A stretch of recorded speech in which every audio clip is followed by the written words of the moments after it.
Հովհաննիսյան Վարազը, ինչ խոսք ունեք այսօր ասելու, եւ այսօր ձեզ համար եռատոն է։ Ինձ համար Մարտիկան եռատոն չէ, դրա համար եմ ճշտում կներեք էլի, եթե ինձ համար եռադոնը մեր ազգին պատկանող, մեր բոլոր սերունդներին պատկանող նվաճում է, դոն է, ոչ միայն անցյալ է ռաբակա։ Ես դա համարել եմ միշտ սակայն միասնական դոն։ Սա մեկ միասնական դոն է եւ իր որևէ մի մասնիկ կամ փաղադրիչ որևէ մեկ իրավունք չունի հանելու այդ միասնական կամ եռադոնից։ Բայց արդեն հանել են, այսօրվա իշխանությունները մենք ու մոտեցանք հարցին, վախենում էին ասել, որ եռադոնի անունը չէին ուզում լսել։ Ես ձեզ հետ եմ զրուցում ժամիշխանների հետ, որքան էլ իրենք փաստացի գործում են, ազդում են մեր կյանքի վրա, ես իրենց չեմ մեկնաբանում։ Ես կարծում եմ, որ դուք, ես այս նոր սերունդը ինքը պիտի որոշի, թե մեր ապրած կյանքը անցյալ գադարյալ է, ժամանակավոր է, ուրիշը պիտի որոշի, թե որն է հայրենիքը, թե որն է դոնը, Երապլուրը, անմար գրագը, Մայր Հայաստանը,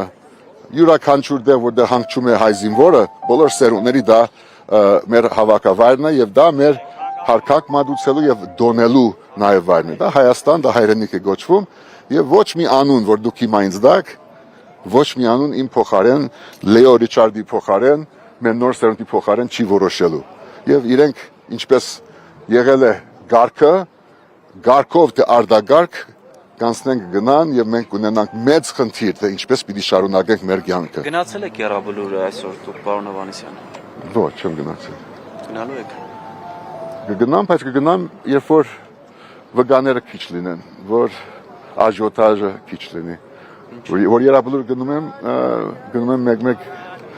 առանցին գիշերով հաղորդակցվելու։ Իսկ երբ որ դոն օր է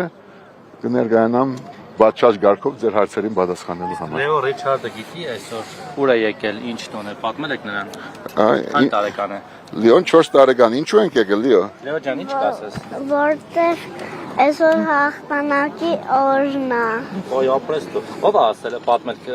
քեզ այդ մասին։ Պապիկս։ Պապիկը, հրավ պապիկը։ Այո, շատ է սիրում նրան։ Այո։ Իսկ ինչ կմաղթես հայ ժողովրդին հաղթանակի օրվա կապակցությամբ։ Հաղթեն իրանք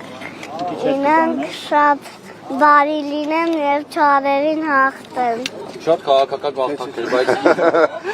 Հարցին պատասխան, կընտրեմ։ Էդ եք դուք սովորեցել։ Ոչ, այդ մեկը չէ։ Այդ մեկը արդեն իր սերունդի ձայնն է, որ խոսում է։ Շնորհակալություն ձեր ուշադրության համար։ Ձմռան նման կանցնեն այս օրերը, բայց ափսոս այդ վերքերը, վնասվածքները, այդ հարվածները, որը ստացել են մեր զինվորները, մեր մտավորականները, մեր շարքային քաղաքացիները, կհաղթարենք այսօր եւս, շնորհավոր լինի։ Շնորհակալ ենք։